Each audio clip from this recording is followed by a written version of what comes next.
Welcome to Psychology of the Daf. We are in Gemara Pesachim, Daf Tzadi Aleph. And let us reflect on the purpose of the Jewish exile of Gullus. Are we just misbehaving children sent by God into an epic millennial time out? Or is there something more meaningful about all of this? Now the Gemara in Amud Aleph quotes a pasuk from Sefania, Perek Gimel, pasuk Yud Gimel. Sheris Yisrael lo yasu avla v'lo yedabru chazav v'lo yimotze b'fiyam lashon tarmis ki'ema yeru v'ravtzu v'ein machavid. And it basically says that the remnant of Israel shall do no wrong, they'll speak no falsehood, they will not have a deceitful tongue, and they will just be able to live in peace and harmony.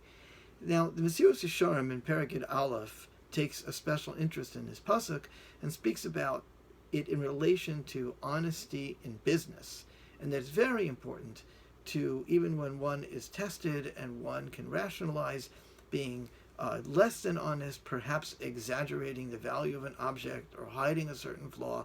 Mesilas Yesharim quotes this pasuk and says that we should be circumspect and honest in business.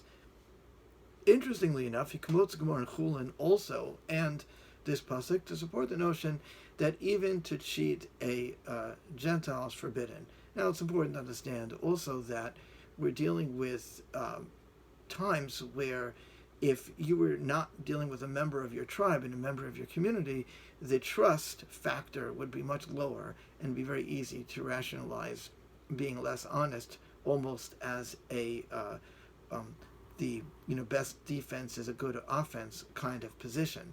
And in any case, he says, no, a Jew is forbidden to be dishonest, as the Gemara Pesachim says, and also as the verse over there in Sefania.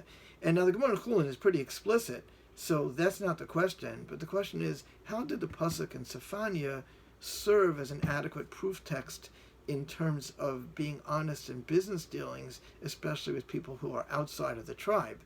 And to answer this, we can turn to Orchos Tzadikim in Perek Chav Gimel, who actually expresses a very similar idea as the Ramchal, but he explains himself a little bit more.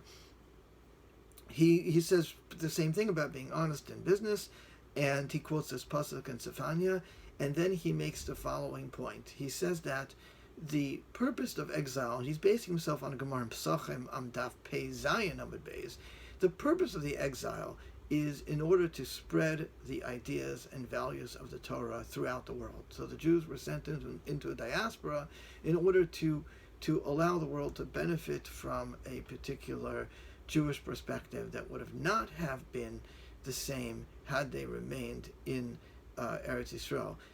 By the way, years ago, I don't remember where it is anymore, but Rav Hirsch added on to this point, saying that if the Jews had not sinned, the power of the Beis Hamikdash would have allowed the Jewish ideas and values to emanate without them leaving home. Now they have to be sent into diaspora. But regardless of that idea, the point is he sees his pasuk in Sefania as talking about the eschaton, the end of days. And in the end of days, of all qualities that are being stressed is this incredible honesty. Remember, the verse used a number of languages to say lack of deceit, purity of intention, and the point being that this itself is going to be the purpose of the exile and ultimately a bringing in of the Geula, the ability of the Jewish people to represent justice and integrity and probity and all those good things that we need to be reminded to do. Now, we can chant, we want Mashiach now, as much as we like, and perhaps that, based on our upbringing, for some people could be considered a very good thing to do.